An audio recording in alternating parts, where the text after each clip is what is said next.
You're having a date with your uncle today? Yeah, I got a date with my uncle, yeah. Yeah. What are you guys doing as a couple? Going to play squash as a couple. Oh, okay. I thought it was like a date. No, not No. romantic. No, not romantic, but No. haven't played ever before. Okay. So I'm actually excited to talk about this because I can go on a ton of. I just want to mark your spot. I could talk about squash, not just because it's squash, but like the cross training piece all day. Yeah. And not the vegetable, the sport. That's right, the sport. So you're gonna play squash and you've never done it before. Right. So this guy here, O-Dog, and I brought Eric Wellwood and Charlie with me, and we played like a little tournament together amongst us for a couple hours. Yeah. It's the best. Yeah. It's the best. So I'm gonna just go back to squash. So when I played hockey in junior, after my workouts, there was a facility that had a squash and racquetball courts in it, and badminton and all this stuff. And I used to play some tennis with my uncle, a Finnish uncle named Osko. Used to play a lot of tennis. Osko. Yeah, and I enjoyed tennis, although tennis can be a little bit slower, but it's good. Anyways, we played a reward for a good workout or completing our workouts was to go play squash, racquetball, or badminton. And all great. If we were ever not motivated to finish our workout, we loved those sports so much. Yeah. And we would add 2 hours to our day doing it. Mm-hmm. So much fun. The great thing about it, though, there are so many benefits of playing squash, badminton, catch. We used to do that in the backyard. You know, here's an example. This is why you should always play other sports, not necessarily like at a competitive level, but play sports, cross train a little bit, if that's the word we're going to use. We play catch all the time. I throw them grounders and stuff. But little things, right? You learn about your body. So I throw a ball to him, and as a little kid, he'd always want to turn his glove over like that and catch it with his, it's just a natural thing kids do, right? So I explained to him, I said, listen, on that half of your body, when it's on this half of your body, you should be catching it open-handed, right? And get your body in front of it and stuff like that. The only time you turn your hand over is when you have to cross your body. So it took some thought, right? So but in his brain's being imprinted, like, oh, this is how my body should move, right? Grounders was the same thing, right? I throw some grounders. Oh, by the way, playing catch with a 5-year-old, it's nothing but pain. Pain. Yeah. But he got better quick. Yeah. But amazing how fast they are. They're whipping balls at you and stuff. Grounders was the same thing, right? Like there's a sense of fear of a ball coming in too hard. There's a sense of getting out of the way. And then teaching them to get in that squat and to scoop it and understand that ball is not going to hurt you. If you do that, it might come up and pop you in the head, but it's not really. Right. But you get in front of it, then all of a sudden you become athletic and you're taking fear away, right? Yep. So I was just saying that he was interested in, jumping on the track with me because I'd go to the track and run some hundreds. Yeah. And he wanted to be like his dad, right? So he'd run some hundreds with us. He did all this different cross training. Remember I told you when he was a diaper crying that he couldn't do kettlebells with that guy I was just telling him about. So I had to buy him a little kettlebell, little baby kettlebell. Anyways, squash. He started playing squash, and then he actually started getting good at it. How does squash benefit you in hockey? Well, if you think about it, not even just the physical. There is the physical. So you got hand-eye coordination like crazy. Okay. We started off with racquetball because squash was it doesn't really bounce until you got some zip to it. So we started with racquetball just to get used to swinging a racket and whatever, getting some hand-eye coordination. Then he wanted to play the squash, which was same day, by the way, but we just went to one court to the other just to get used to it.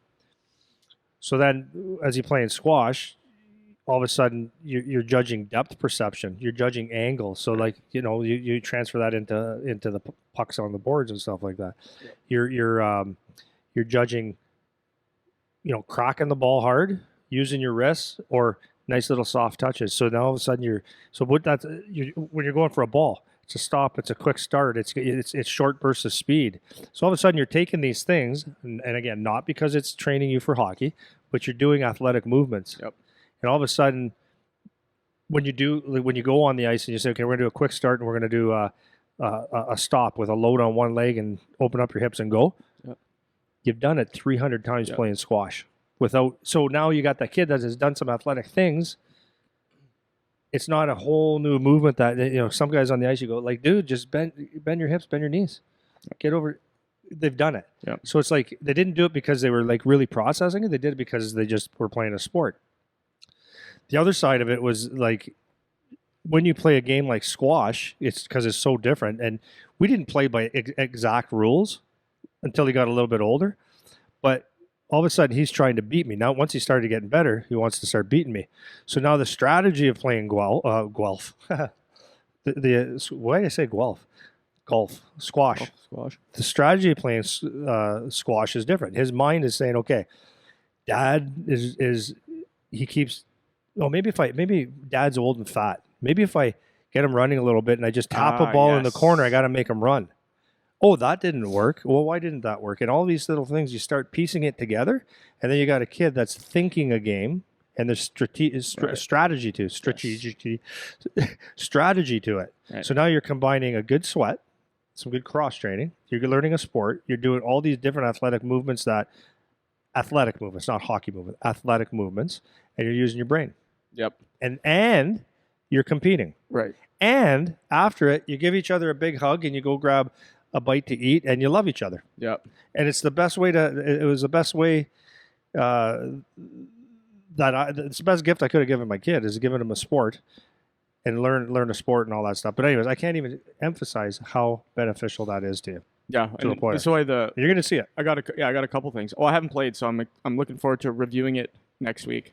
But a couple of things that you just said I want to highlight on that. So playing other sports as a concept, the reason it's great is obviously all those things you just said. A couple other pieces to playing a sport like squash is you touched on it a bit without explicitly saying is the one-on-one battle now. Yeah. Right?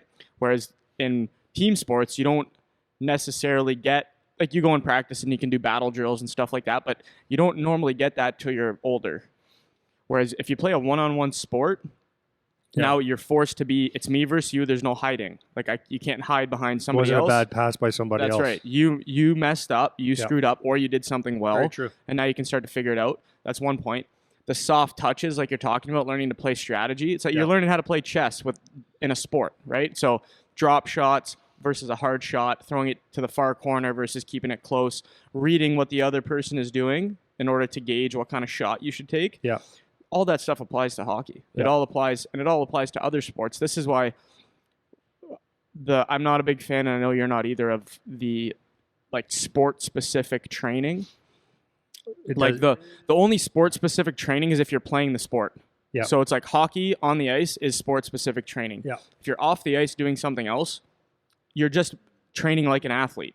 Well, especially if you look at there's the long-term athletic development plan. That long-term development plan, it's science. It's proven that at certain ages you cannot train.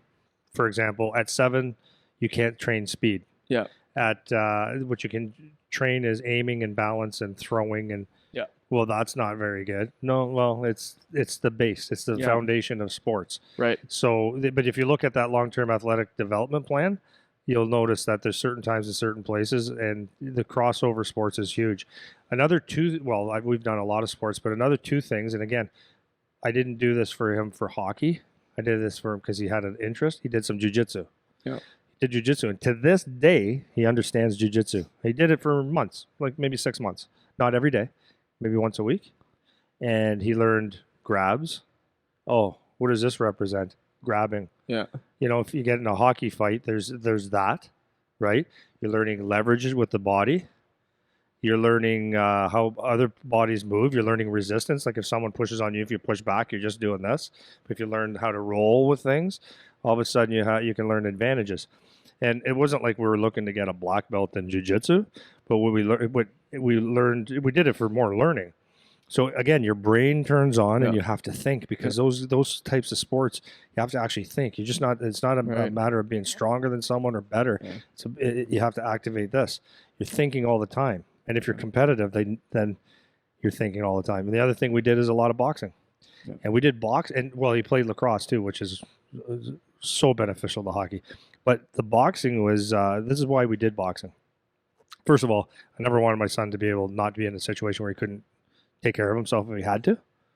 But we were going from hockey to lacrosse, and it would be like they would intertwine for like almost a month. And it's like, I want to stay home once in a while, and I don't want to be on the road.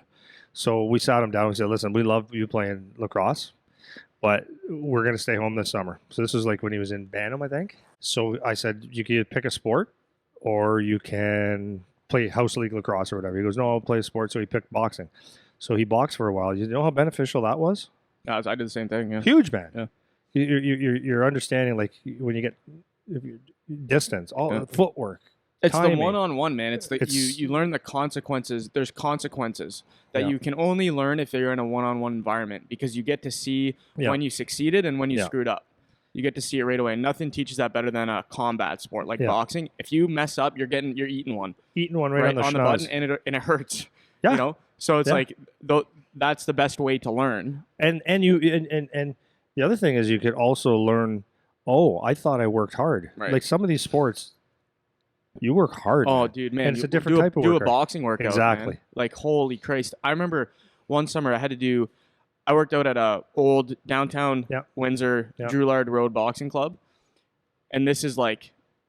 Yeah, Rocky 5. Oh, yeah. Salt of the earth place, man. Like, it is... I know. So I remember we had to do sprints outside, and there's no fancy equipment. No. Never. So we're outside in front of the club, and I had to run from the front door to a sewer that was about 2 blocks down and back. Those were my sprints. It was probably like 96 degrees outside. I remember, and I was 18. I wasn't a little kid. And that was one of the hardest workouts I've ever, to this day, I remember my trainer looking at me like, I don't know if you're going to pass out or die, but I don't know, man. Yeah. So, and that's another benefit. You do other sports, you get to feel other stimulus, you know, 100%. And that's huge. I remember in boxing, the first one I went to, because my brother was a really good boxer.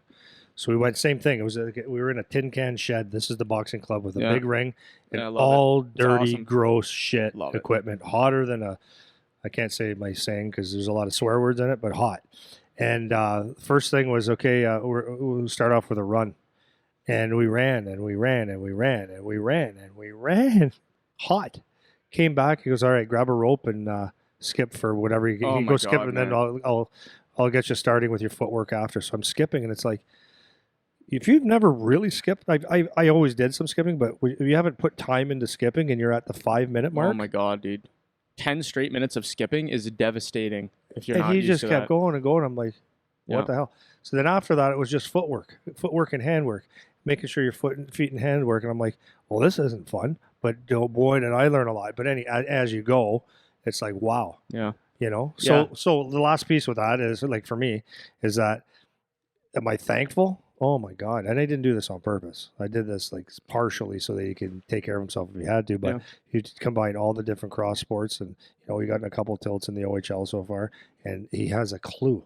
But you can imagine a kid going in and facing his first fight possibly and not knowing what to do. I mean, you could go on and think that you just chuck him as hard as you can, and you could wake up looking at the lights, or maybe you win because you're nuts, or you're just tough. But wow. I know. Yeah, well, the last two for me on that is the most important two things, especially when you're a kid, because that's why we always talk about, that's why we think it's important to play other sports, is you get to learn by default without it being you're consciously trying to teach. Like, you can keep it fun, and kids will just figure it out by default by playing other sports, you know? So they get to learn coordination and balance and movement and staying on their toes and being athletic and springy and all that kind of stuff.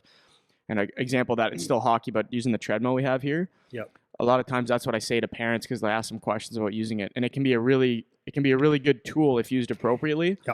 And especially when kids are little, because they don't know. If I explain mechanics to a 8-year-old, they don't know what I'm talking about, and they don't care. That's right. But they're going to take 1,500 strides on the treadmill. So by default, they're going to start to figure out movement patterns that feel nice. And then that's my last point. The most important thing of all of that, what you said at the very start, was you learn your body, you learn how to move, and that's proprioception. Yeah, and that's the benefit, and what I tell a lot of people, even adults that don't want to be active or don't want to go exercise or all that kind of stuff. It's like, just to be functional in life, you need to learn how to move your body. It's not about being a physical specimen. It's just, you need to know how to move. I was moving a couch the other day, and I was moving a couch, and the guy that I was moving it with, thanks for the call, by the way. I'm observing how he's lifting the straight couch. Back. Rounded back, like, so he's got almost straight legs, arch back, and you can get away with it because the couch isn't that heavy. But when things get a little bit heavier, I'm getting like a deep goblet squat going to lift this thing. So, and I'm just comparing it. I'm like, this kid's never either has only played one sport or hasn't played a bunch of sports or never was taught how to move properly. So now for the rest of his life, unless he goes and tries to do that kind of training, he's never going to figure out how to move things correctly or how to move his body properly, which is not ideal.